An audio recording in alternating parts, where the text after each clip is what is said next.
গত ৪৮ ঘন্টার মধ্যে ঢাকাসহ চট্টগ্রামে ৩৫টি বাচ্চা নিখোঁজ। সতর্ক থাকুন এমন খবরে সয়লাব সামাজিক যোগাযোগ মাধ্যম। বেশ কয়েকটি বড় বড় ফেসবুক পেজ ও গ্রুপে এমন স্ট্যাটাস ঘুরপাক খাচ্ছে। এসব স্ট্যাটাস সত্য ভেবে অনেকে আবার শেয়ার দিচ্ছেন নিজের প্রোফাইলে। এতে জনমনে আতঙ্ক ছড়িয়েছে, চিন্তায় রয়েছেন অভিভাবকরা। তবে এটাকে গুঞ্জন বলে উড়িয়ে দিলেন চট্টগ্রাম মেট্রোপলিটনের নবনিযুক্ত পুলিশ কমিশনার মোহাম্মদ সাইফুল ইসলাম।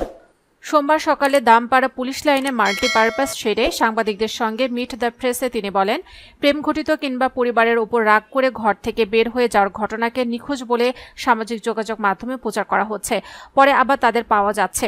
সামাজিক যোগাযোগ মাধ্যমে তা গুজব আকারে প্রচার হচ্ছে।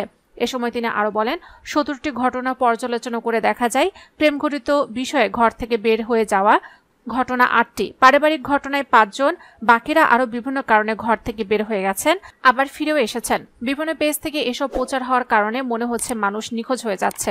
আবার অনেকে ফেসবুকে শেয়ারও দিচ্ছেন। বাস্তবে এসব নিছকই গুজব বলে জানান পুলিশ কমিশনার।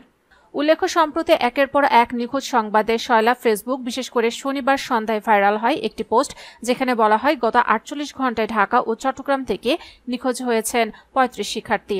মুহূর্তে ভাইরাল হয়ে যায় পোস্টটি। বিভিন্ন গ্রুপে আসতে শুরু করে একের পর এক নিখোঁজ বিজ্ঞপ্তি। বিভিন্ন গ্রুপ ও পেজ থেকে দেওয়া শিশু কিংবা বিভিন্ন বয়সী ছেলে মেয়ে নিখোঁজের পোস্টগুলো উদ্বেগ সৃষ্টি করে।